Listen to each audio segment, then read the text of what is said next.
Thanks for tuning in to this live stream discussion of the 2025 Stardom 5-Star GP Finals. On August 23rd, a warrior typically dressed in black emerged in a suit of white and gold.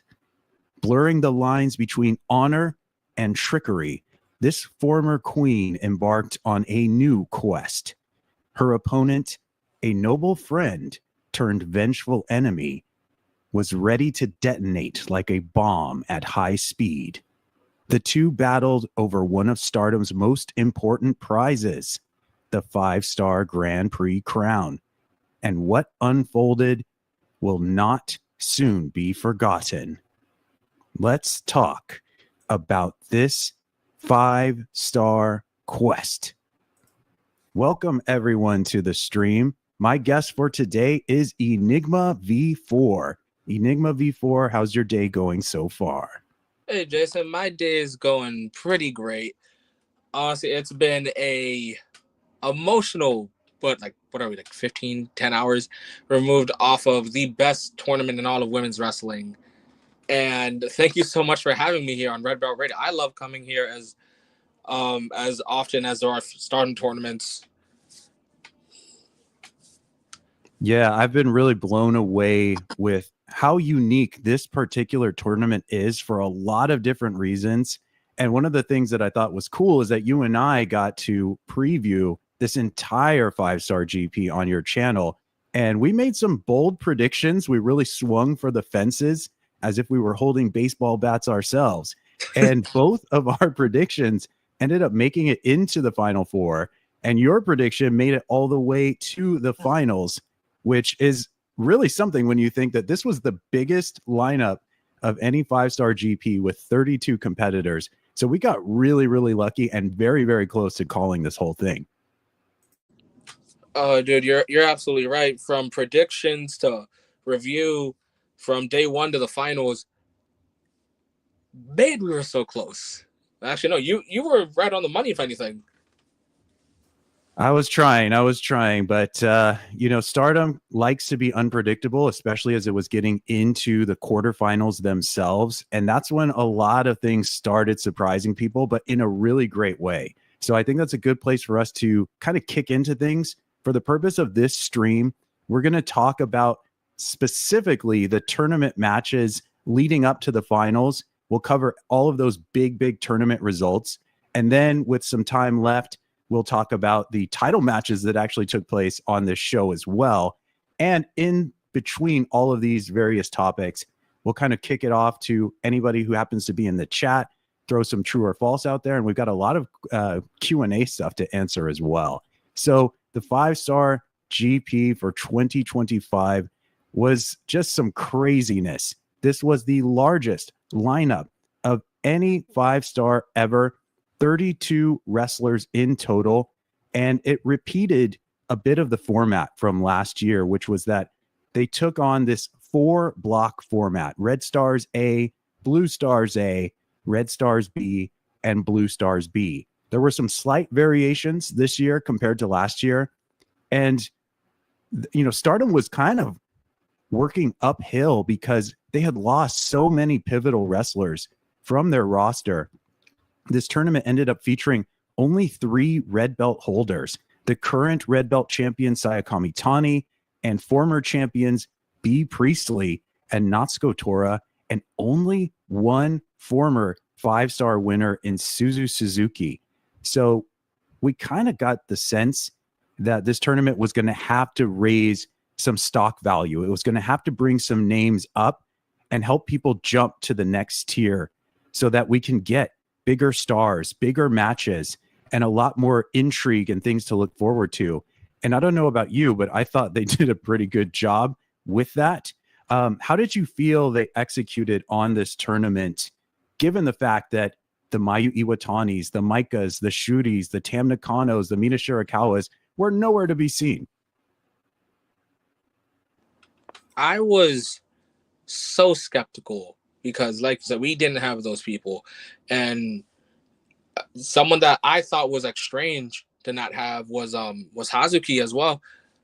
But when you put all those names and you're like, don't have her, don't have her, don't have her, and don't have her, you are in for a surprise when it comes to the 5-star GP.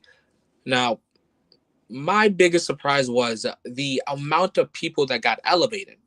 And like you pointed out, there were only three, there were only three former red belt champions, one being the current, and only one former 5-star GP winner.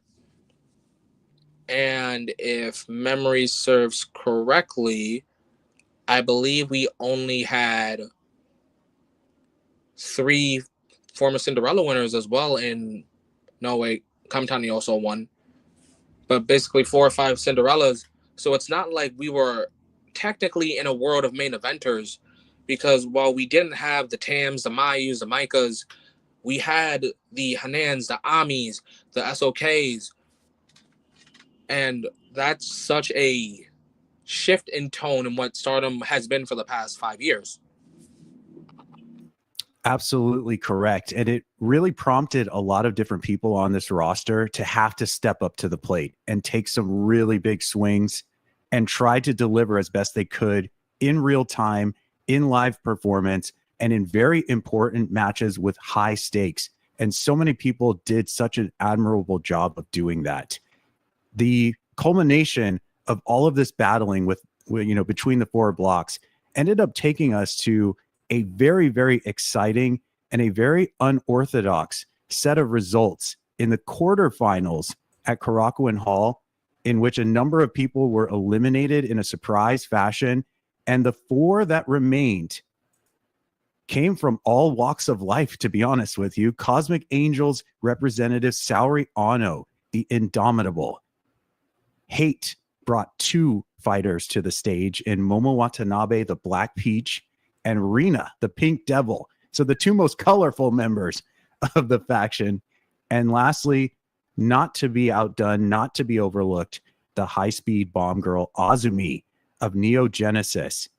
And the stage was set. There was pretty much everything up for grabs. No one had a clear purchase on the GP crown.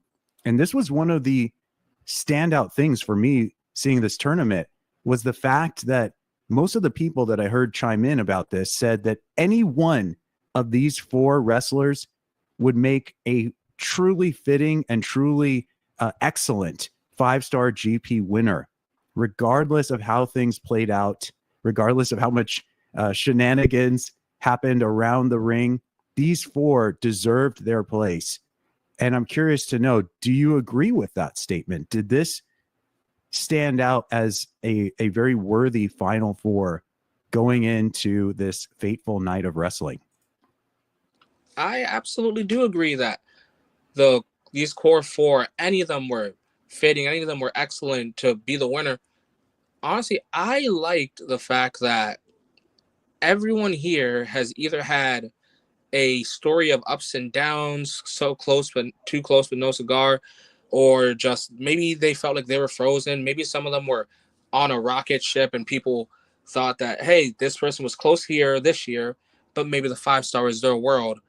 And I love the fact that no matter who I'm talking about, all of them kind of fit in the category. Like when we talked about on predictions, Jason, you broke down Sariano's 2025 amazingly.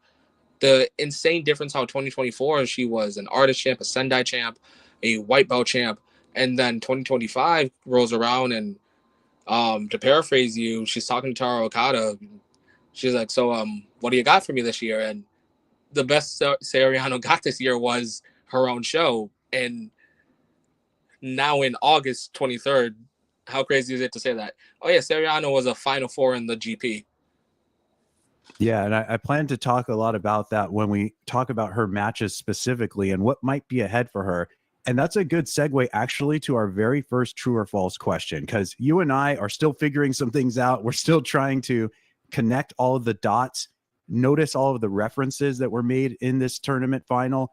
And so I want to toss it out to the folks that are in chat right now to see what you think about the tournament as a complete piece of entertainment. We've seen the results. We've seen all of the amazing battles in between. So I'm going to kick out the first true or false question, and we're not wasting any time. So this is going to get pretty big here.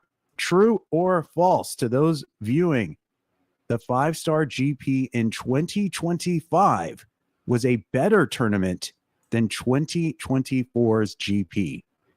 Ultimately, was this 5-star able to surpass last year's?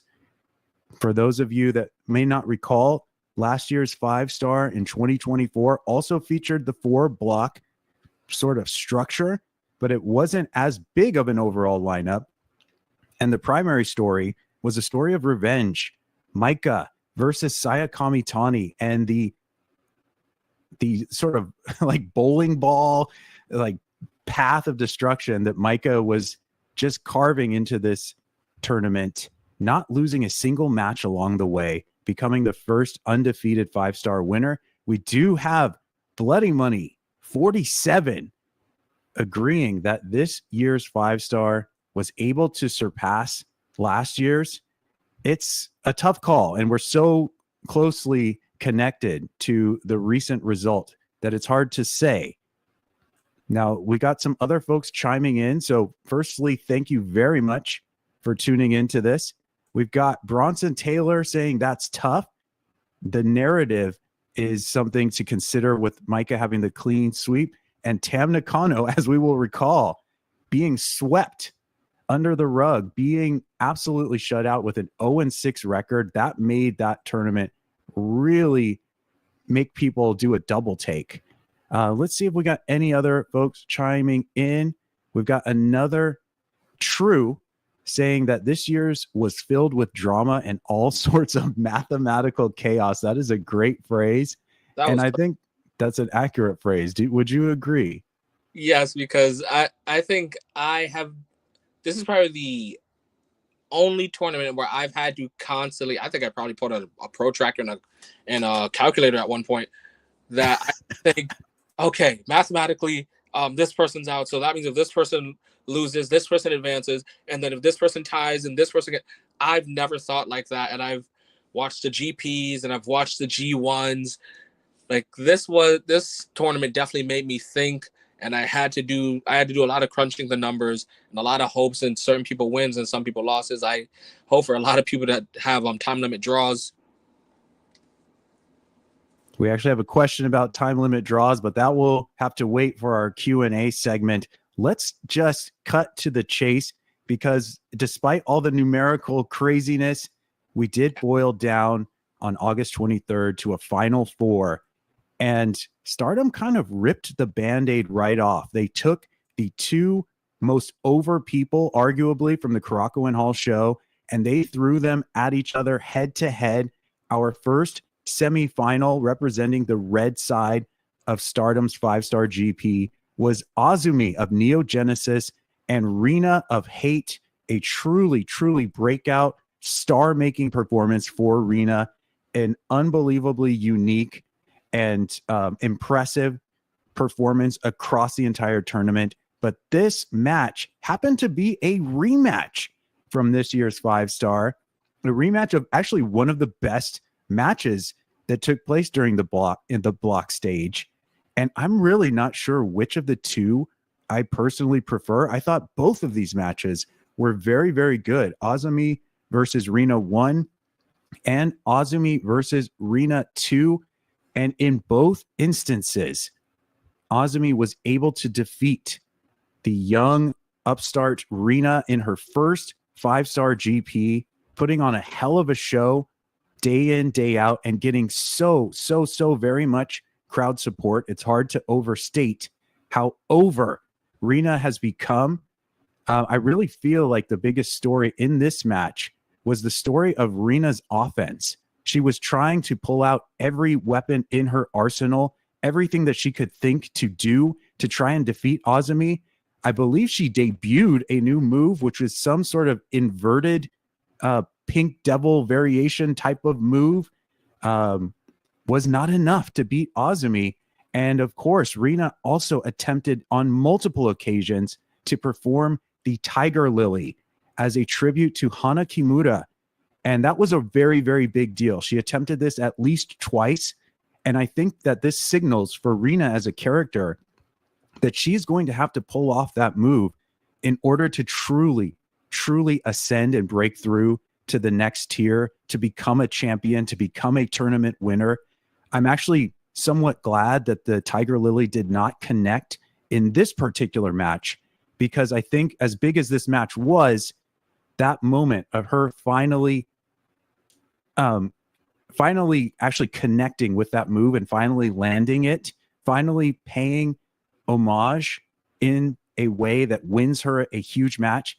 I think that needs to be an even bigger moment than this one. But this match was just a great way to start off the battling for the 5-star crown. And I believe I read that Rena on social media actually mentioned that when she was a very, very youngster, she was inspired to get into the world of pro wrestling by watching Azumi. And that just makes their fighting that took place this year even more special, I think. And the fact that Rena is going to endeavor not only to one day surpass Azumi, but to make her proud. I think Rena succeeded in making a number of people proud, a number of people rooting for her. But this was where the Pink Devils 5-star tournament ended. An absolutely stunning display from Rena, and she has so much more potential that she continues to tap into. So Enigma V4, I know that you are probably the biggest fan of Azumi that I've had on this channel discussing Stardom. What can you tell me about this match, the semifinals match between the Pink Devil and the High Speed Bomb Girl?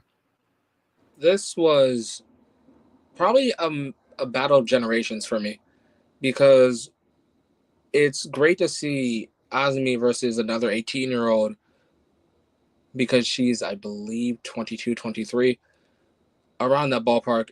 So whenever I'm seeing like, oh, I remember when Azumi was like 18, 19, and she was facing people like Shuri, and now, even though Azumi's not the same age as like someone like Shuri, Azumi's fighting the younger generation, and maybe she's even getting this idea of, oh, so this is the future. This is what's going to be coming after me in the next 5, 6, 7 years.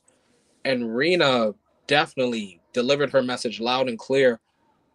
And I love that Rena said that she was inspired by Azumi, because there are a lot of people that are right now probably looking at Rena being inspired, thinking, oh, the girl she fought in the 5-star, when she was 16, 17, 18, she was beating these top-notch talents. And Rena, who's currently at 18, 19, she's also facing the top-notch talent. And we're getting to a point in Stardom where we don't have to wait for people to turn like 22, 24, 25 to hit their strides, because we do have people like Rena, we do have people like Azumi hitting their strides at a young age and only getting better. Like, how crazy is it that Rena, this year alone, is a Cinderella finalist and a Final Four combatant in the 5-star GP? Yeah, it really speaks to the fact that Rena has showed on multiple occasions that she not only can match the accomplishments of her older sister Hanan, but at this point, more than once, she has surpassed what her sister has been able to do. You mentioned the Cinderella tournament. She defeated Hanan to advance in that tournament. She progressed in this GP beyond the range that Hanan could reach. So Rena has a lot of runway. She's already taken off, and she is at top speed right now, which actually takes us to our next true or false question. So this pertains to Rena specifically, coming off of this second loss to Azumi. True or false? Rena had the most impressive GP run of any wrestler. And I say most impressive as a distinction from the best. Keep in mind that Rena, just in the same month as the beginning of the 5-star GP, suffered a concussion and was knocked out. She entered this tournament as a first-time 5-star GP entrant at 18 years of age, and had to really deliver in a lot of different ways. She performed in her hometown prefecture of Tochigi. So there was a lot of odds stacked against her, and I think she just completely nailed this. She took the spotlight, she took this opportunity, and she just freaking ran with it, to be honest. So we do have some votes for true, 100% true. If this is Rina's first effort in the 5-star GP, I can only imagine what else she will be able to accomplish with the added narrative weight, the added history that's going to continue to pile on and on and on. So I'm glad to see that you all have appreciated Rina's work thus far. Any final words on this particular matchup, Enigma V4, or shall we progress to the blue side? Honestly, the only thing I can think of when it comes to this match alone is I need to see it a third time. I love that Azumi won both times, but I kind of think that there could have been a possibility that like the first match they could have gone to a time limit draw, but the fact that Azumi won twice just shows that Azumi is just a couple leagues above, and hopefully by the time they do Azumi Arena 3, Rina is either so close to catching up, she's just at that level. I don't think I can get enough of this match.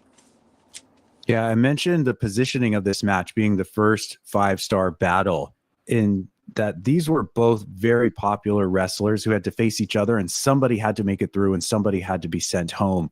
Right. But once Azumi did make it through, it now began to suggest that we could be able to build towards a very, very meaningful, very, very story-rich final.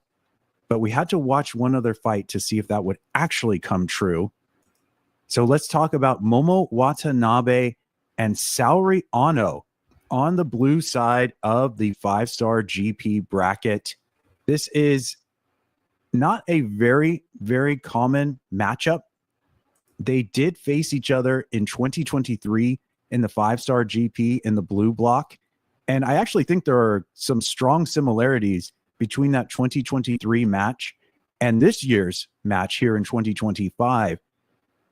But once you get Rina eliminated from the 5-star, you almost have to think that it's not too likely that we're going to get a Grand Prix finals that does not have a member of the Hate faction involved. This has been a huge year for the Hate faction. They've got the red belt. They've got the Goddess of Stardom tag belts. They are the talk of the town, and there is no faction that goes on very long without getting attacked by them. So I had a feeling, fairly strong feeling, that we were this close to that fateful Azumi and Momo Watanabe final. I didn't think we were going to get deprived of it. And, Stardom was probably smart not to tease that could happen and then pull it away. But once again, this match did feel very reminiscent of the 2023 bout, especially the baseball bat spots. They were very, very similar. And I wish that they took the story of this match a little somewhere slightly different, because in 2023 as well, Saori got a hold of the bat, got it out of Momo's grasp, had the opportunity to use it, and then tossed the bat aside. It was very, very similar, costing her the match possibly by choosing to try and fight this straight up. But now that we're talking about this, it could be the fact that Saori in some way influenced Momo's later actions. But that is more for speculation than anything. The main thing I want to say as a takeaway of this match is that it's really true, and it's a testament to the fact that Cosmic Angels has had a pretty rough year overall. Aside from the Cinderella tournament results, Cosmic Angels have lost the Artist of Stardom titles. They've lost Tam Nakano, their leader, and they've lost pretty much all of their other title challenges that they've tried to, get something going with. But Saori's run in this 5-star, to me, was very cool. It's nothing to be upset about, even though she was my choice to win the tournament. She got pretty close, and she had great matches along the way. I would say her matches with Ami Sourei, with Bozilla, and even this match with Momo Watanabe at least can carry over into further intrigue in the future. And I hope that we kind of see something neat unfold with the indomitable Saori Ano. But before we muse about that, can you please give me your thoughts on how this match played out and how the blue block was looking? So first off, just to piggyback of what you said about Saori Ano, personally, favorite match of hers was against Bozilla. And maybe it's just me, but I also feel like this 5-star GP was a test for both Seriano and Natsupoi to see who can be the official leader of Cosmic Angels. I don't think they're co-captaining it anymore because on a certain level, you're kind of noticing in these tag matches, like some people are taking charge here. And even in some matches where Seriano was a loser, you can watch a Natsupoi match and go, but Saori showed a lot more leadership in her match. And even in tag matches.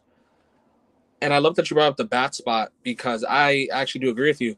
I think that that bat spot really did influence Momo because on a certain level, Seriano and Momo aren't all that different. They're both amazing in the ring, but when times get dark, neither of them are afraid to shy away from going lower than what needs to be done. So I would say they're both practical, they're not idealists. I was thinking unconventional, but that's the word. Yes, practical. But okay. For some reason, was thinking about what if Seriano could win? But then, like you said, when Azumi won, there was not just from myself, from so many people about what they wanted the finals to be. But I also thought about when we did predictions, and I thought about when all Saori's had this year was her own show, and how great would it be if she just went from her own show to the GP finals? So this one was really a coin flip. Yeah, and I like that you brought that up. When we look at the fact that Saori Ano signed on to Stardom in 2024 and had a number of really high-profile moments in 2024, and then we compare it to this year, makes you scratch your head a little bit, which is why we've got another true or false question lined up. And this one does pertain to Saori Ano. True or false? Saori Ano is going to cool off for the rest of 2025. I mentioned the strong GP run. You mentioned the Natsu and Saori 10th anniversary show. But my question here is, where can Saori go after she got so close to getting into the final match of the tournament, but falling a little bit short? We, of course, know that the Goddess of Stardom Tag League is lined up. But aside from that, what other intrigue could Saori possibly get involved in? Got a response? That's tough. Hey, these are not all easy questions. It's an important question, awesome, though. This is a very important question as far as I'm concerned. I guess it depends on who you ask. But we've got a false from Bronson Taylor. I imagine that Hate and Mi Vida Loca will be more antagonistic. So Saori needs to lead Cosmic Angels. Wow, I like this. A very, very bold prediction here. That has been an open question since Tam's absence. Is this a leaderless faction now? Is this being led by both Saori and Natsupoi? But we've got a counterclaim. True. Saori Ano losing to SLK for the Wonder Belt and now falling short in the GP. I think she's cooling off. It is possible. But that does make you wonder a little bit. The contrast between last year for Saori and this year is a very strong contrast so far. But the bigger picture, or the bigger takeaway, is that Momo Watanabe would be advancing to the 5-star finals, and she would be facing, as I mentioned, a former friend turned vengeful enemy. And the mere mention of the fact that our final would be Momo Watanabe versus Azumi made the crowd react. It made all of the viewers who are familiar with some of this history react. The former Goddess of Stardom Tag League winners, Momo Watanabe and Azumi, who have done battle many, many times since Momo Watanabe betrayed their former faction Queen's Quest. But this time, it would be with the greatest prize yet on the line. And this match was truly worthy of a 5-star final tag. First, I want to mention that both of these wrestlers on their way into August 23rd had to fight their way into the quarterfinals at Korakuen Hall. They had to fight 2 matches in a row at Korakuen, and then on this fateful night, they also had to battle twice as well. Quite brutal, quite a brutal path for them to walk. And I don't really have a lot of critiques of this match. I have a small nitpick, but overall, this was really fantastic. Very, very intense. It really showcased the fact that these two warriors know each other's strategies, know each other's tactics, and have been able to counteract and fight back and turn the tables in so many different spots here. This amazing crowd that supported a number of the different wrestlers really stood out because they were biting on so many near falls. And I can't blame them because there were some really razor close near falls that were just bound to catch you, bound to surprise you, bound to deceive you in to some degree. But I just really enjoyed so much about this match. Both of the wrestlers wearing white gear, which is a big deal in Momo's case, because that made this match reminiscent of the historic crossover to Momo Watanabe versus Mayu Iwatani match for the IWGP title. The first strong glimpse that Momo Watanabe might be abandoning her villainous ways. It has been a long time coming since that moment last year in 2024. And there are a number of similarities between the Momo Watanabe and Mayu Iwatani match and this very match, Momo Watanabe versus Azumi. The initial interference from members of Hate in the early minutes, which made the crowd upset and got us all very much nervous that this match would somehow be soured or been made more bitter by interference, by shenanigans, by trickery, and taking something away from the match by having those outside factors influence the result. But of course, this was all going to build up to a rather huge moment, in my opinion, where Momo Watanabe, once again, like she did against Mayu in 2024, decided not to cheat in this match and decided that she wanted to win this fight the right way. I thought the way that they handled that spot with Momo blocking the path of her friends in the Hate faction and shooing them away, getting them out of the ring, I thought that actually worked better as a moment than the 2024 equivalent when she simply tried to throw her bat out of the ring. This one was more, it was a more dedicated, decisive choice by Momo. And this time, as opposed to in 2024, as Momo endeavored to fight this match cleanly, honestly, and allow the technique, the force of will, the decisive strikes and slams to decide this match. This time around, Momo Watanabe ended up victorious. And your 2025 5-star GP winner is none other than the Black Peach, Momo Watanabe, who has spent so much time failing to pick up a singles title, failing to pick up those big main event moments, being relegated to the tag scene and to the tag belts for many, many years. This is a return to form for Momo Watanabe. I have some things to talk about with the accolades of Momo this year and in this tournament. But first, I would like to hand this off to you. And please give me your thoughts on this 5-star GP final. So my thoughts on the 5-star GP finals. I was on the edge of my seat the moment Momo Watanabe got the pin over Sariano. I was excited. I thought, oh, we're getting a Momo as finals. I have waited 4 years for this finals. I have waited 4 or 5 years to see Azumi in the 5-star GP finals. I know Momo fans have been waiting 6, 7 years, and it felt perfect. Unfortunately, there are winners and losers in life, and my favorite had to be a loser last night or this morning. Time zones are weird. I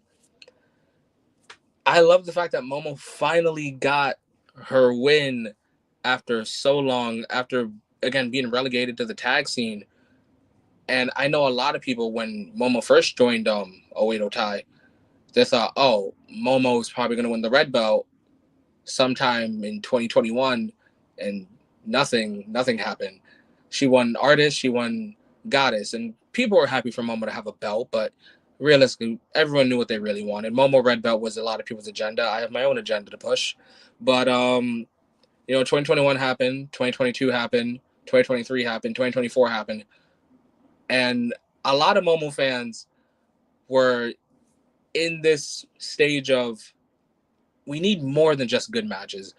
And Jason, you pointed out for predictions that it was a sink or swim kind of mindset that Momo had to walk into this GP, and she absolutely did. Now, when it came to the match, I was a little underwhelmed because I believe barely 5 minutes, some hate shenanigans happened, but hate is gonna hate. And what caught me was when Momo blocked, I believe it was Azusa and Raka from attacking Azumi. I took that not so much as a, hey, I can do this on my own. I took that more as a, hey guys, you guys have already interfered twice. So let me fight my battle. I took that as a physical but yet verbal message. I'm just as good to do this by myself. If I need your help, I will tell you. And ever since that blocking, we saw, I believe, no hate shenanigans. If my memory is correct, again, I saw this around 5, 6 in the morning. The first one was after a string of combos, Azumi had hit the ropes. I believe Rina or Tora or Konami had pulled out Azumi. The second one was during Azumi had locked in a submission, numero uno.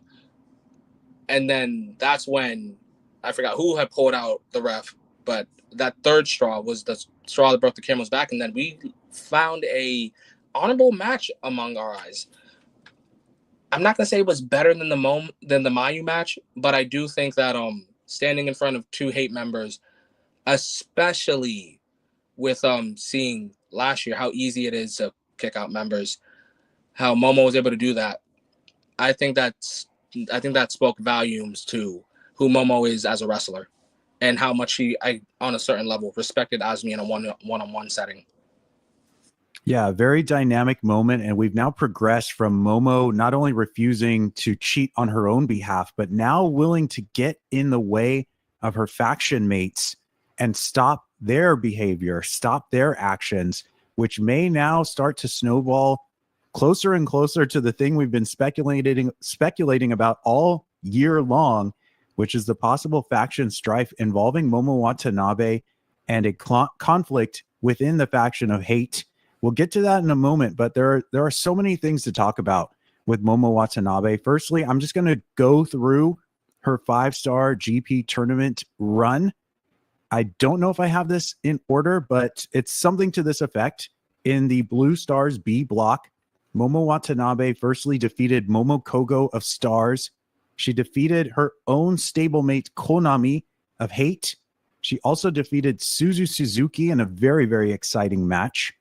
She defeated Rana Yagami of God's Eye, and then she suffered a number of losses from there.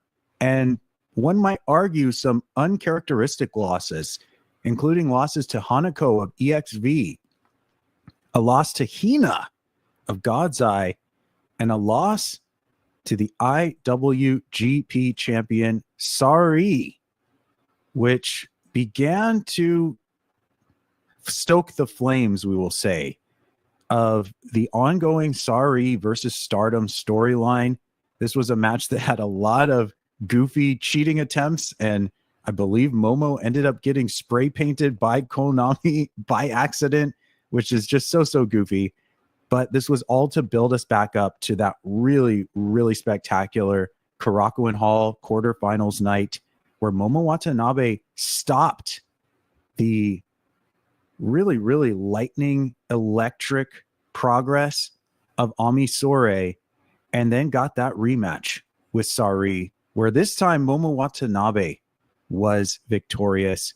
As we just stated, she went on to defeat Saori Ano in the semifinals and the high-speed bomb girl Azumi.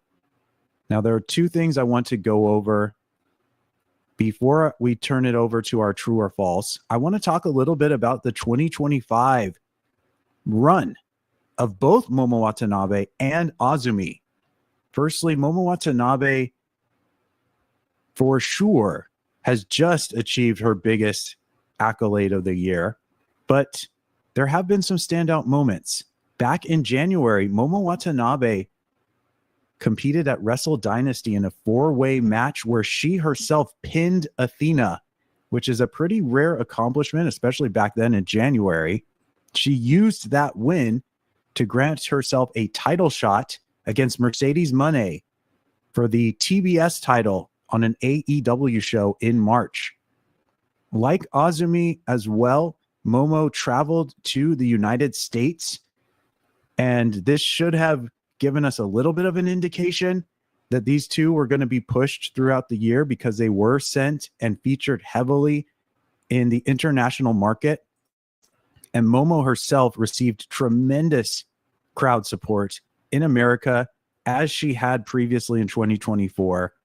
Now, as for Azumi, Azumi has actually been having a fantastic year. She began by challenging Mayu Iwatani for the IWGP title in the Tokyo Dome at Wrestle Kingdom in January.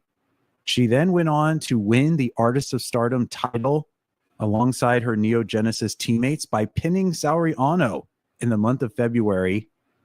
And Azumi not only went to America to join the Las Vegas WrestleMania week shows, but she stayed in America prior to that and wrestled in additional shows, an extended tour of the United States. Afterwards, she went on to challenge Starlight Kid for the white belt at All-Star Grand Queendom, the biggest Stardom show of all time, in the month of April. And not long after, in the month of May, Azumi won the New Japan Women's Strong title from in a triple threat match, the title being held by Mercedes Moné. Azumi able to steal that belt by pinning Mina Shirakawa in that triple threat match. And a big first title defense in the month of July against Bozilla. Now we see Azumi becoming a finalist in the 5-star GP here in August with wins over the red belt champion Saya Kamitani, wins over Hanan, Tomoka Inaba, 2 separate wins against Rina, a win against Natsupoi, and a draw with her eternal foe, Starlight Kid. So both of these wrestlers not only have earned their spot here at the top of the 5-star Grand Prix, but I don't think this is the end by any stretch. Now that we've gotten that out of the way, let's throw up our next true or false, because I think I've already seen some chatter about this in the comments. So this should be a good one. We've got a photograph that is completely bathed in the color red. So let's ask a question that goes along with that. True or false? Strap yourselves in, folks. Momo Watanabe will be the person to dethrone Saya Kamitani for the red belt.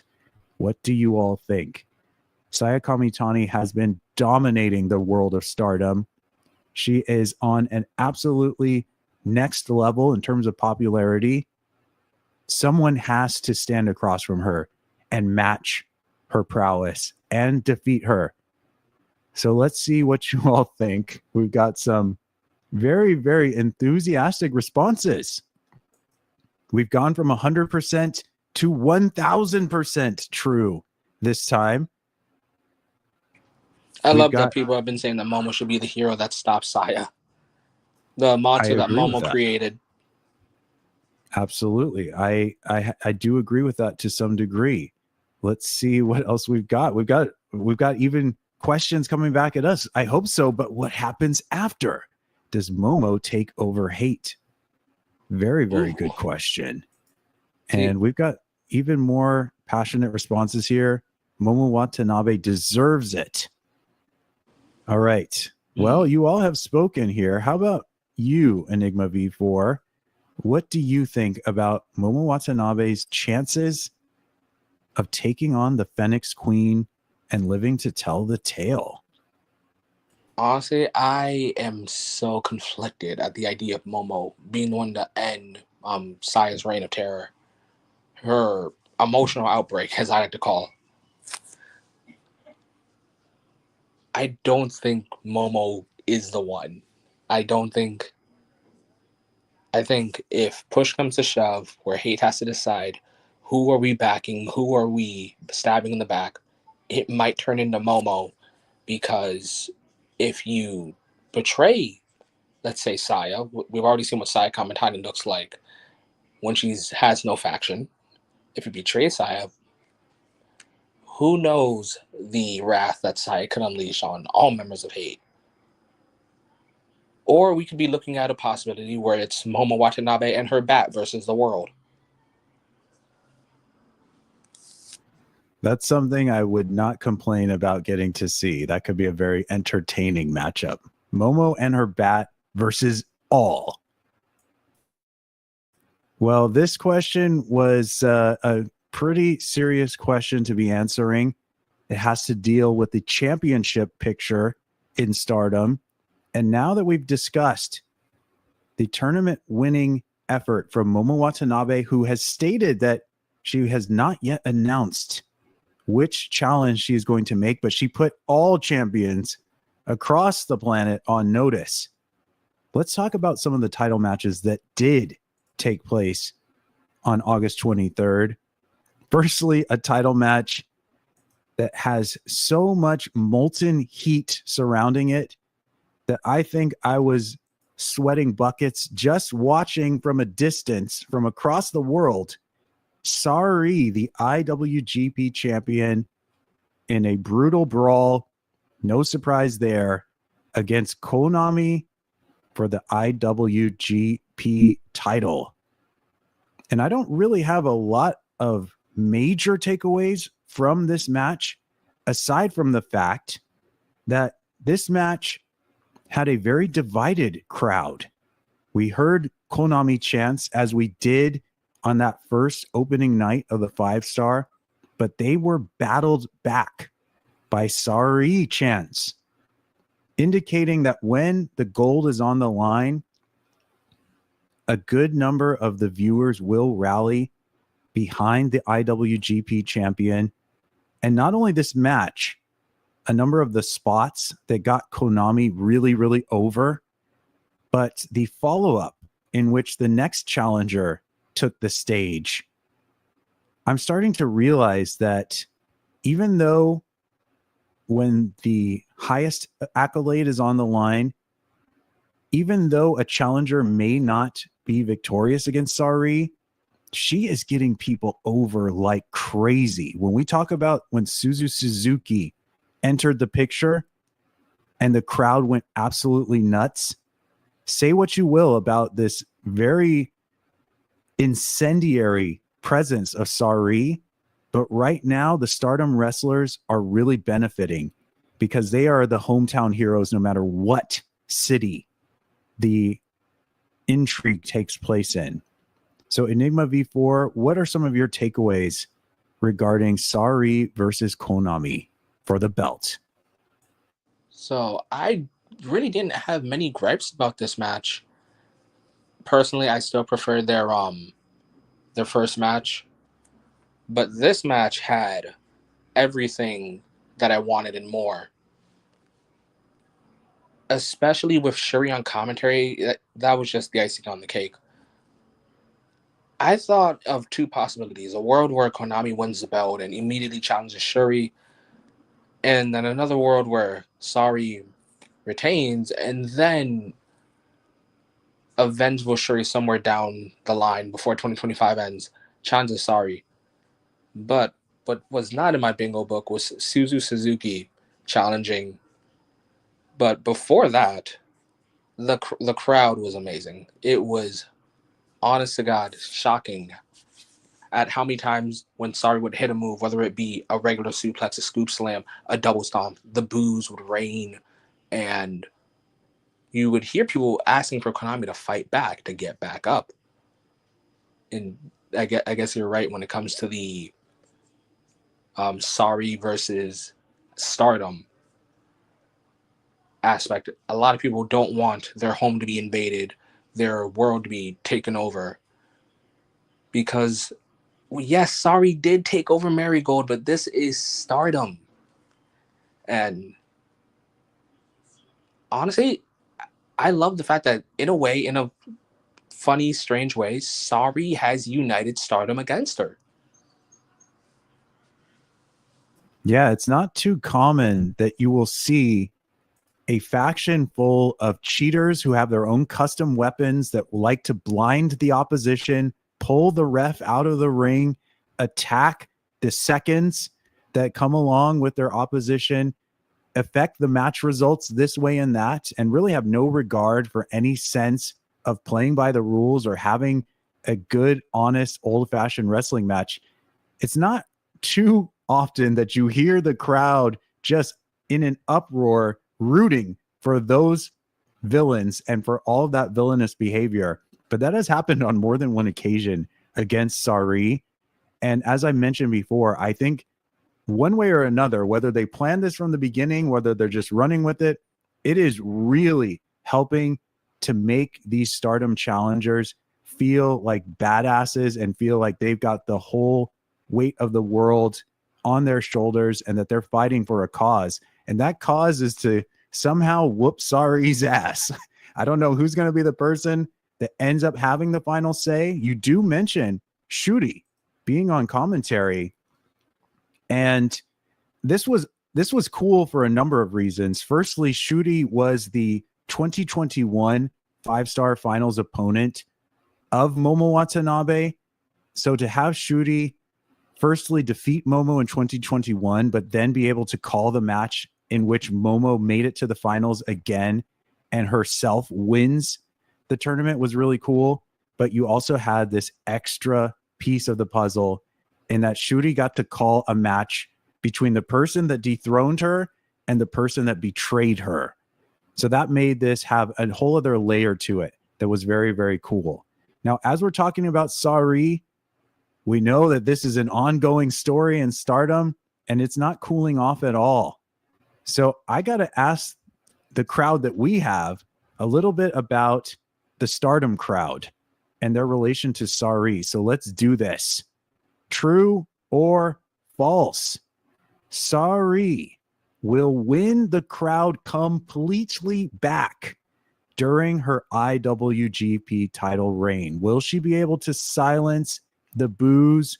Will she be able to have strong match after strong match and actually turn this around and become a face all over again? What I do you personally think think? that's false. Okay. It's not an easy task. She's climbing super, super uphill. I'm not entirely sure what she would be able to do to turn this crowd around, because Saori's not the most flexible when it comes to her personality, to her beliefs, to her fighting style.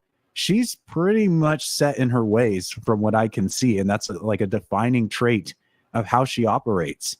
So we've got someone agreeing with you, a couple of people agreeing with you, that Saori is just not going to be able to get the crowd back so long as she's fighting Stardom challengers. Any way can bring her back. Fair point. I like what is being said here from Bronson Taylor. Imagine Kamitani declaring war on Saori. Oh, that's Icarus flying too close to the sun right there. Yeah, strangely enough, I could imagine this because they've already been building up some intense sort of suggestions that a one-on-one could be in the future, could be on the horizon. All right, let's see what else we've got from the viewers. False. I think the fans respect her, but the second Shuri comes back, it's all wraps for Saori. Very nicely said. Okay, let's see what else we got. Blood Money 47. Saori is having nuclear heat at Stardom. She is not afraid to pull punches. You're damn right. She does not pull punches, literal or metaphorical. So we're going to have to stay tuned. The match with Suzu Suzuki, which of course is a follow-up to their draw, their time limit draw in the 5-star, is going to undoubtedly entertain and pull out all the stops. But this was not the only title match that took place. We had like a surprise last-minute title match that popped in. And I just want to briefly go over this because this does have to deal with the Future of Stardom title. And this is a very important title in the landscape of Stardom. This is a title that has been closely connected to the three sisters, Hanan, Rina, and now current champion Hina. If we flash back 1 year ago to the 2024 5-star GP finals, we witnessed in that event arguably the most important match in the history of this belt when Rina faced Hina in a match that Hanan stood by watching from the sidelines with Hanan's title record on the line. It was the first indication that Rina would truly be able to surpass the gargantuan accolades of Hanan, in which she made Hina tap out using the hydrangea finisher to eclipse Hanan's record. We now flash forward 1 year to current events in which Hina is rematching her God's Eye ally, Rana Yagami. This match got announced so quickly that I didn't know what to make of it. I really think, at least personally, that this could have had a bit more of a build to it. They obviously clashed in the 5-star to justify this match. But if we're going to have Rana Yagami challenge Hina again, I think we needed to give it a little bit of time to have a couple of promos, to have the story really sink in, and for me to even realize this match was happening. So I was not entirely thrilled about the placement of this match. We have 3 New Blood shows coming up in October, and this would have made an excellent main event for one of those shows, but Stardom had some other plans. So Enigma V4, do you have any thoughts on the latest successful defense of the Future of Stardom title with Hina making Rana Yagami submit? So first, I want to give Hina credit. I love the evolution in her moveset. She has become an absolute powerhouse. And on a certain level of a wrestling technician, she's added submissions into her playbook. But I do agree with you in both the short lens and a broader scope that the placement of this match was honestly horrible. So for the night, I think the moment it was confirmed Azumi versus Momo, a lot of people were just like trying to like breeze through other matches, and unfortunately the next match after Momo's match was the Futures match, and a lot of people were just like, dude, I don't care, give me Momo as. And like you just pointed out, we have 3 New Blood shows in October. We could have spent all of September doing a couple tag matches, maybe some God's Eye versus God's Eye, maybe run back a couple 5-star GP rematches. Because personally, I really now want to see a rematch between Hina and Momo Watanabe. So I wish that we just like pause this match, put it on a New Blood, because this is Rana's 3rd attempt at the Futures of Stardom title. And to me, after chasing a belt for so long, your 3rd attempt should feel important. I didn't feel that big match feel from Rana Yagami here. It felt exactly as though it was just slapped on. The thing that was my takeaway with the sudden announcement of this title match and also the follow-up challenge, which I'm going to talk about in a second, is I'm starting to be suspicious that Stardom might be trying to ramp up Hina's eventual ascension to try and overtake both Hanan's previous record and Rina's standing record and they're trying to do that quickly and accelerate the number of challengers that are coming along, having repeat challengers try and fail. And that is in some ways justified by the fact that super rookie, I don't mean super like she's super skilled. I just mean she's super new and has very little experience. Yuria Hime has stepped up to challenge Hina after going 0-7 in the Stardom 5-star GP. This will be an underdog story for Yuria Hime, but almost certainly will be yet another successful title defense for Hina. So they may be accelerating this title reign and getting it closer and ever closer to record setting. But we'll have to wait and see. I don't actually have a true or false for this matchup because I didn't really know what to ask about this. So I think what we should do is progress things along. I'm going to open this up for just a moment. Is there anything, as we're looking back on the 5-star GP, as we're looking back on the efforts of the 32 wrestlers that were involved? I mean, just so many memorable matches and things that I'm going to have to try and revisit and rewatch because it's hard to appreciate. It's hard to rank the various moments. It's hard to rank the various surprises when we've just finished experiencing it, just back to back in such rapid fashion. But is there anything you wanted to highlight or give an honorable mention to in regards to this year's 5-star? So one thing that changes because of the 5-star in a great way is the title scenes. I think after the 5-star, we have a fresh batch of challengers for about every title. Right now, I could see Cosmic Angels challenging for artists. I could see Unimon challenging for high speed. I could see, I guess, Yuria Hime challenge for futures. And if that's the case, throw in Katatsu and Kyoka and Emma. For strong, you can probably just throw in just about anyone. I could see Kamitani having a good batch of challengers, but unfortunately, I can't see that for Goddess.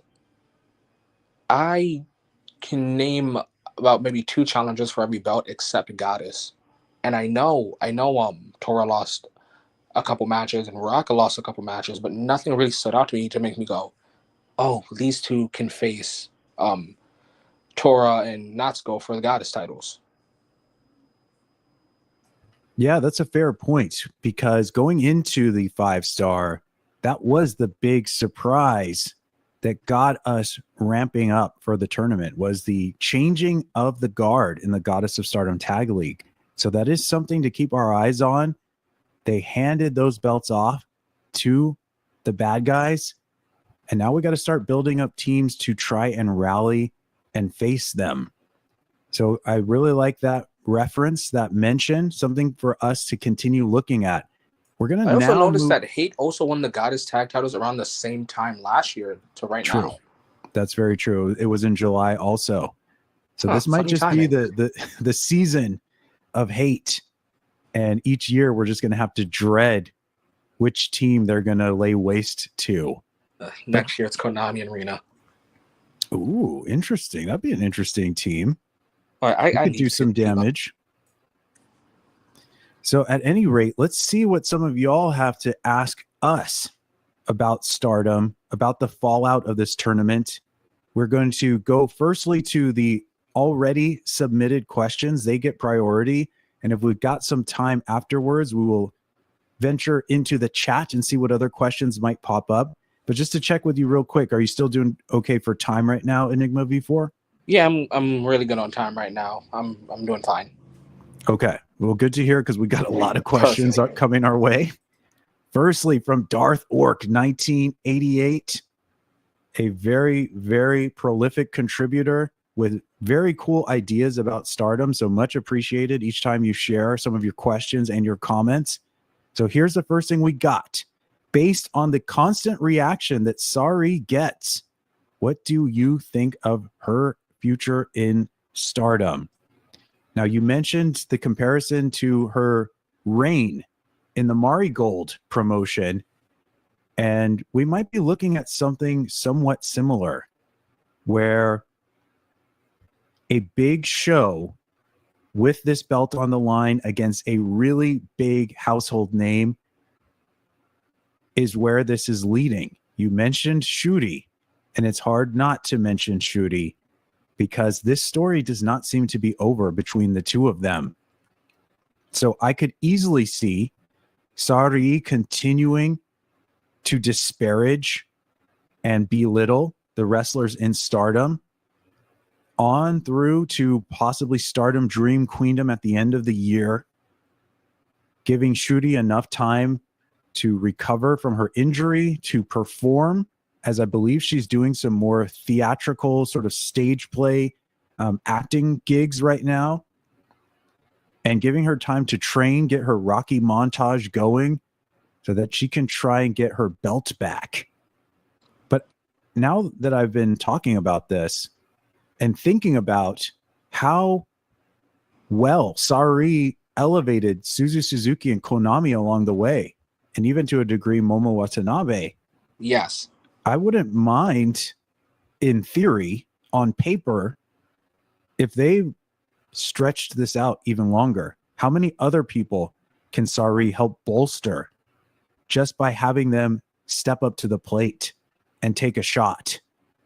So we might be able to get more leverage out of this even going into 2026, but most likely right now, just kind of going off of feel, I kind of think this might lead to a big rematch at Dream Queendom against Shooty. So how about yourself? What are you thinking about Saori's current storyline? So to me, Saori's storyline is Saori versus the world, and it starts with God's Eye. Why does it start with God's Eye? Because Saori has beaten three members of God's Eye and an ex-member of God's Eye. So for some reason, I'm just like, okay, she's probably gonna go beat up Ami for kicks, and Lady C and Katatsu are gonna get caught in the crossfire, and then maybe after that, then she dives into Crazy Town with Suzu, because I believe in predictions I said that Suzu and Saori might go to time limit draw, not because they can't put each other away, but because they enjoy beating each other. Their love language is just pure violence, and it looks like that's what we're getting for the IWGP title soon. Yeah, that's gonna be just absolute madness. They definitely did not exhaust all of the possibilities within that 15 minutes. So they're just gonna ramp it up and take it to a whole other just like insane degree. So we've got some other questions to tackle from Bronson Taylor, 4203. It feels like there were quite a few draws this year. I agree with that. Are there any such matches you feel disappointed with, and why? And I don't have a graphic for this, but there was one of the draws that I thought could have been better executed. And that, I believe it was the draw between Hanako and Suzu Suzuki, which actually ended up being a double countout. Kind of a tricky one to pull off. It was somewhat unsatisfying based on how the match had begun, but also just the logistics of it did not work very well, where even as the bell rang, I wasn't sure if Suzu had made it into the ring or not. It seemed like maybe Hanako was the only person getting counted out.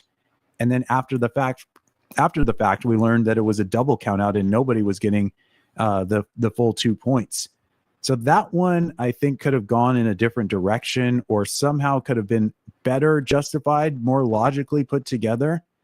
All of the other draws didn't really upset me because for the most part, they set up follow-ups or they teased that this would not be the end of the fighting. So I say let them fight. How about you? I'm more surprised at some matches that didn't have draws. Like, for example, I'm surprised that Konami versus Momo didn't end in a draw. For some magical reason, for whatever thought that Tomoka versus Natsuko could end in a draw. I thought Rina versus Azumi can end in a draw. But when it came to like the matches that did end in draws, I wasn't really all that upset about most of them. Similar to the Cinderella, like there was a strong lack of when it came to like draws or even disqualifications. Like everyone was fighting pretty not honorably. People were pretty much fighting to the photo finish. Yep, many fights to a finish, which led to a lot of those shocking, unexpected results. And it makes things quite interesting moving forward, as some people have wins over some very big names, and they might want to come and try and collect on that acclaim that they've gained. So we've got another one from Bronson Taylor, 4203. This looks to be a lot. There looks to be a lot of future rivalries and feuds established in the 5-star. Which are you most excited for and why? And I've got to say, I'm looking forward to just about anything involving Ami Sourei, because Ami Sourei is making her return in a big way. And she has drummed up a lot of aggression with folks like Bozilla, with folks like Saori Ano, with people like Saya Kamitani, even though they didn't share a block. And I want to see what what Ami Sourei can do with this. She did not get as far into this tournament as she would have liked, because she does want to declare revenge on Hate and on the Phoenix Queen. So she's going to have to build a couple of additional levels to her game, a couple of additional wins in order to get there. And I want to see how much she can implement in terms of her strength and power and her animosity before she possibly inevitably faces the red belt champion. So how about for you? Were there any feuds or rivalries that you want to see more of from here? So I want to see more of May Sierra versus Unimon. I don't know why, but I have this headcanon that despite May rarely ever defending the high speed title, when she does, she retains. So with Unimon challenges, it feels like a big deal because May goes from 8 to 10, 5 to 10, from lovable babyface to locked in demon. All these characteristics, especially when it comes to the high speed title.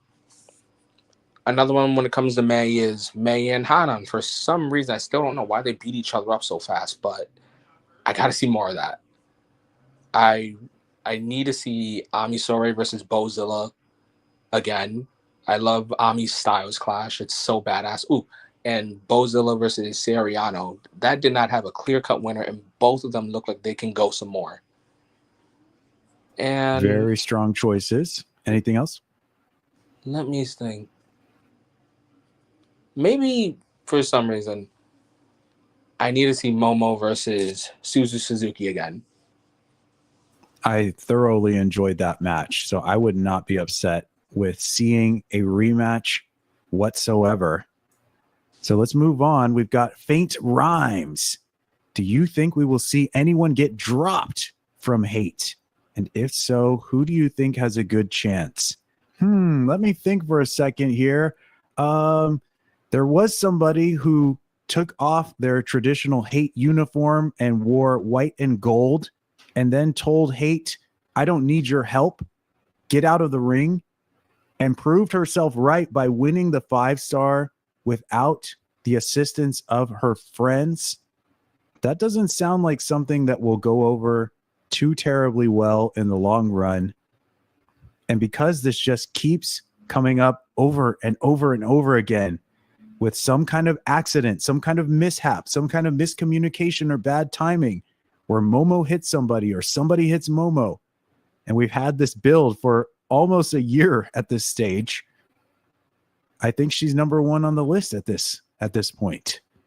Ooh, what if do you Momo. think?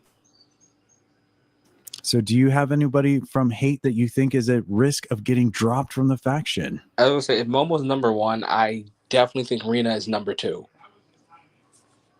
And the reason I believe Rina might get dropped from Hate is because she is showing so many signs that she is being leagues above this. I believe it was on your guide to factions where we discussed members and when we talked about Rina, I had said Rina is only 18 years old and she's slowly realizing that she's better than this. She has a win over Natsuko Tora. So Natsuko, being the leader, may see that as a threat. Like, you're 18, you've beaten me, you made it to the semifinals of the 5-star Grand Prix. I might have to cut you down under before you grow too big. I could definitely see that, especially because Rina was gloating about that win afterwards and really rubbing it in Natsuko Tora's face. So that could have some ramifications. But we're going to speed things up a little bit. We're going to go from Rina to Rion, the rattlesnake. Fate Rhymes asks, is Rion someone who they will have big plans for in the future? Do you think she will have potential in Stardom? Or is this a normal thing that most rookies go through? And unfortunately for Stone Cold Rion, the 5-star GP did not go according to plan. She's going to have to regroup. She's going to have to crack open some more beers. She's going to have to get her head back in the game for the next attempt. And I really think this is going to boil down to just a couple of simple factors. Firstly, we know that Rion has been able to get way the hell over. If you have not seen it, folks, check out the Future of Stardom title challenge between Rion and Hina at the Conversion this year, June 21st or June 20 something. Go to the Stardom official YouTube page, go to the section of live videos and find the Conversion. You can watch the match.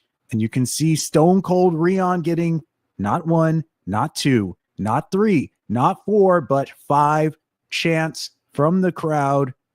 They wanted her to take the absolute utmost violence to the champion, and she did so. So this is not just your run-of-the-mill noob. This is somebody who's got something. She's got a level of proficiency and technique, but also a level of animated willpower. Now, there's a flip side to this coin. I think what might be missing with Rion right now is we got to build up those mic skills. We got to build up those promos.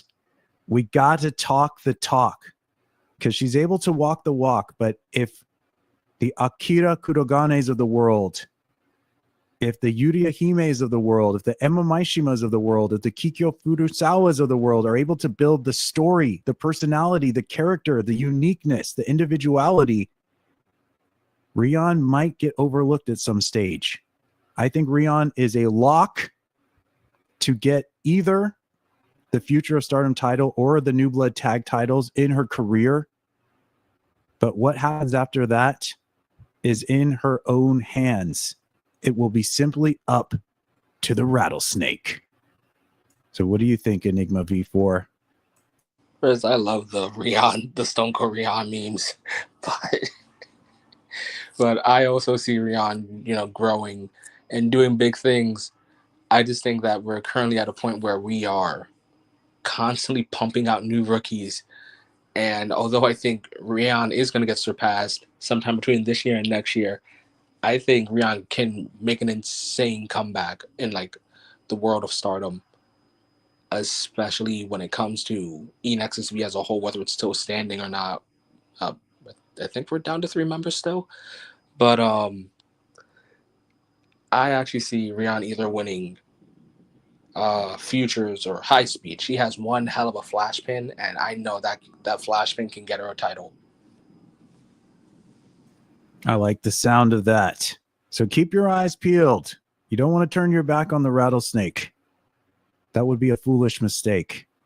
So let's go ahead and move right along. Brian B97 asks us, do you think that the Goddess of Stardom Tag League Finals will be between 2 teams composed entirely of Stardom homegrown talent?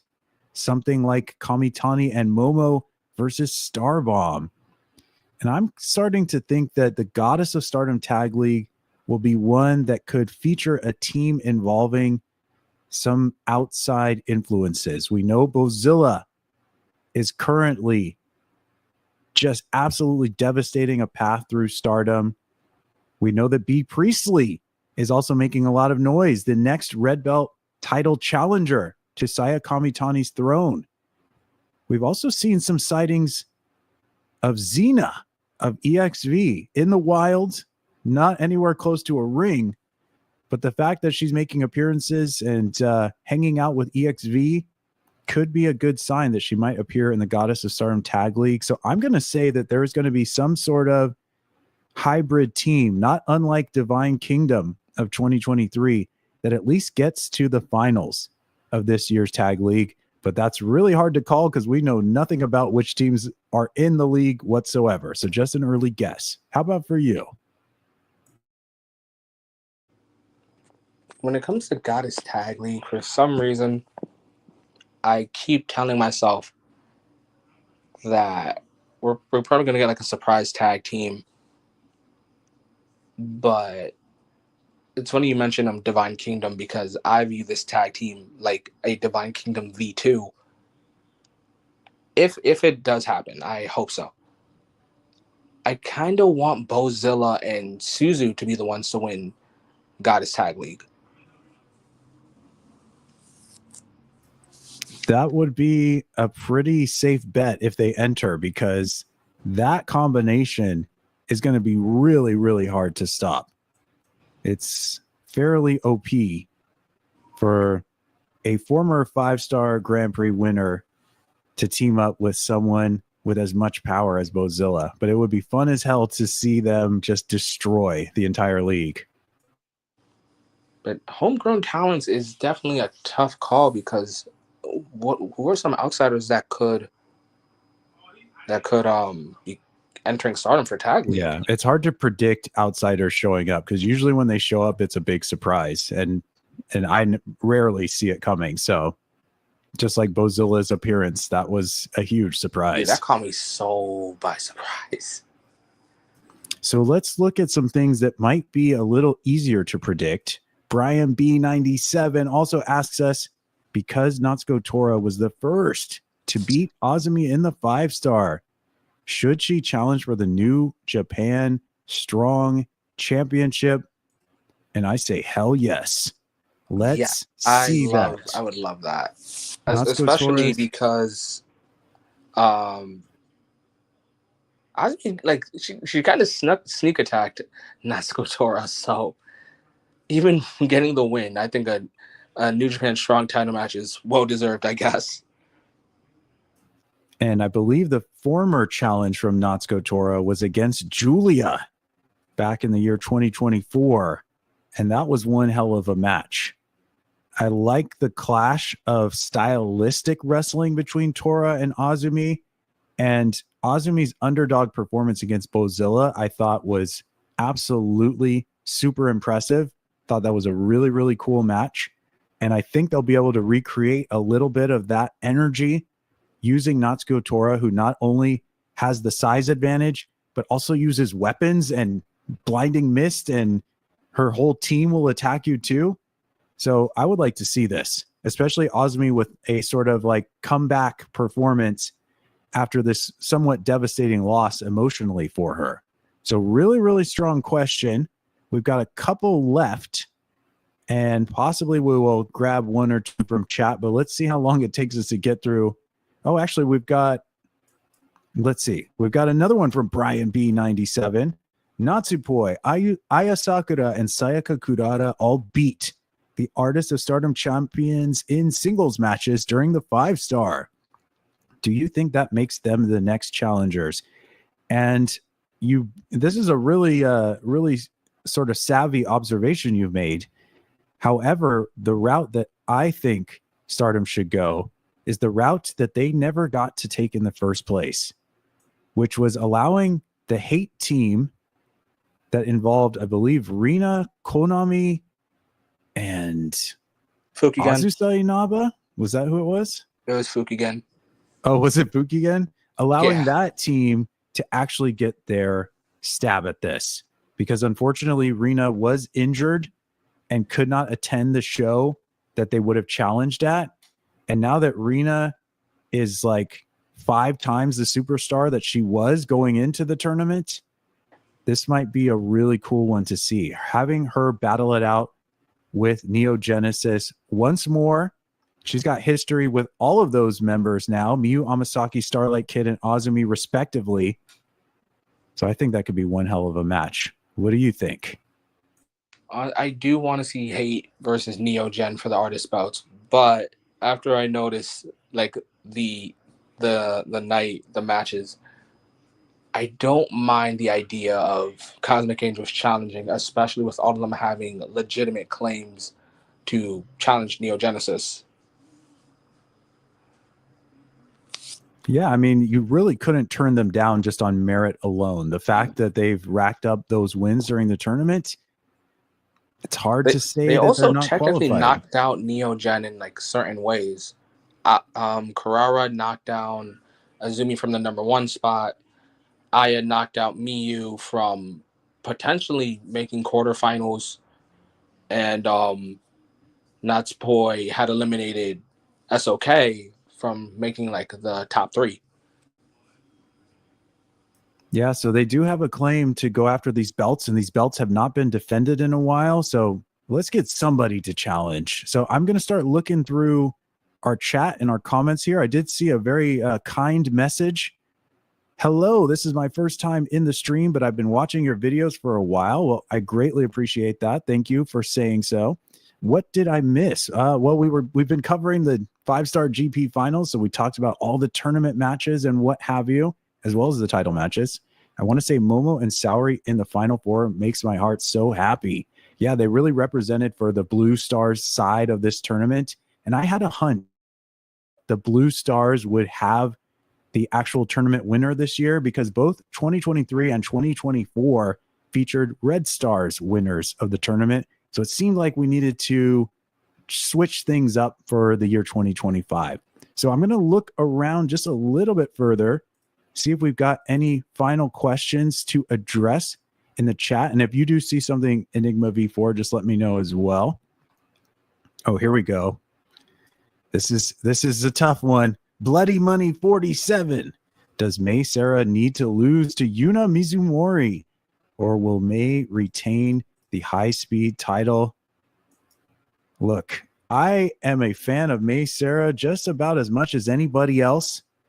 She is a wonder when it comes to just absolutely dazzling levels of agility, speed, creativity, improvisation, uniqueness. But this is a match that is booked for Korakuen Hall after Yuna Mizumori has gone on such a long, arduous trek to try and get back to this belt, a belt that she challenged for in Korakuen Hall and put on a hell of a fight. They also put on a hell of a fight in the 5-star. And Yuna also recently at the GP finals was able to pin the former high-speed champion, 2-time high-speed champion, Saki Kashima. It's time. It's tropical time. And we need the high-speed belt to go to the next generation and see what Yuna Mizumori can do with it. What do you say? Honestly, if it was just Unimon randomly challenging for, I would say, dude, May definitely has this. Easy win. But with 2 wins, one in the 5-star, one in last night's triple threat against current and former high-speed champions, I think Unimon is ready to take the mantle of high speed. So I'm going to say, yes, I do think Unimon needs to beat May, but I also don't think May goes long without a belt. Yeah, that would be good to hear because as well as she has done as high-speed champion, it's the other areas of the Stardom landscape where she has not been booked as strongly, and it's probably about time for that to change. Now we're going to wrap things up with Faint Rhymes asking us who could be contenders right now for Starlight Kid's Wonder of Stardom title. This has been an absolutely stellar championship reign, but there are a lot of potential contenders. First and foremost, we've got Tomoka Inaba, who will no doubt be fighting Starlight Kid sooner rather than later. We've seen some rumblings on social media that Hazuki, of all people, who said that she was done challenging for the white belt, might not actually be done. She might have been just kidding. And she still seems to have Starlight Kid's mask that she took off. She's hiding it somewhere. So possibly Starlight Kid will get baited into accepting a challenge. There are so many potential challengers. Hanan comes to mind. She has mentioned that she wants to take another shot at the white belt. A Natsupoi rematch could be in the works. There are so many people that could challenge for this belt. I'm going to even say, as outlandish as this is, I don't think it's all that impossible for our Grand Prix winner, who is wearing a white wrestling outfit, to want to take on her former friend Starlight Kid. Now, I don't think that's the most likely option, but I wouldn't be upset seeing those two clash for the white belt. There are many, many names. This is the most crowded division, as far as I can tell, when it comes to booking Stardom storylines in a compelling, emotional, and epic way. This is the hardest belt to book because so many people deserve their chance. Even Natsupoi, who had her chance, probably deserves a longer second reign at some point, but she's going to have to get in line. So this is such a tough division to work out, but the matches always seem to deliver. So what do you have in mind in terms of upcoming contenders? In terms of upcoming contenders, only 3, maybe 4 come to mind. And that's Tomoka Inaba, Rina, Hazuki, and Konami. So Tomoka's kind of obvious. She submitted SOK in the beginning of the 5-star. Plus, they have insane levels of chemistry. Such good chemistry. Imagine they were in the same faction, maybe. Rina, I feel like a lot of people saw the first match and thought, Rina can probably beat SOK. Maybe SOK got lucky. Hazuki, honestly, I just think that they should fight for the mask, fight for the belt too. I don't know if that mask is custom made, but I know SOK really wants that mask back, and Hazuki really wants the white belt. So sounds like a fair trade to me. But Konami, I need to see Konami versus SOK one more time because Konami beat the brakes off of SOK, and I forgot which show it was, and I forgot on whose platform it was, where I had asked, what if Konami had kicked out? I need another match just so SOK knows, yes, I beat you. I didn't survive you. Because I don't think in their first encounter, SOK beat Konami. I think she survived her. Yeah, that one got pretty tough to watch. But what was a joy to watch was the 5-star GP finals that took place on August 23rd. I want to thank you for chiming in on the various happenings of that event. And thanks to everyone for viewing. We're going to go ahead and let you all know who we are, what we're up to, and where you can find us. Firstly, starting off with you, Enigma V4. Please let people know what you got going on, my friend. Okay, so you guys already know that I'm part of my own wrestling podcast called Talk for Glory, where it's myself and my co-host, my friend, Young Smooth. You guys can follow his Twitter at YoungSmoothTFG. You guys can follow my Twitter at Enigma_V4_, my Instagram, Enigma_V4, my Twitch, Enigma_V4_, his Twitch, Smooth1. And Talk for Glory isn't just a thing on YouTube. It's also on Spotify, Apple Podcasts, wherever there's a podcast, there is Talk for Glory. So you guys just make sure you follow Talk for Glory everywhere. Hell yeah. And once again, I appreciate everyone for tuning in. You're currently on the channel String 6 Splash, where you can find the Stardom Series Red Belt Radio. You can search for either String 6 Splash here on YouTube or Red Belt Radio. Should be able to find some material.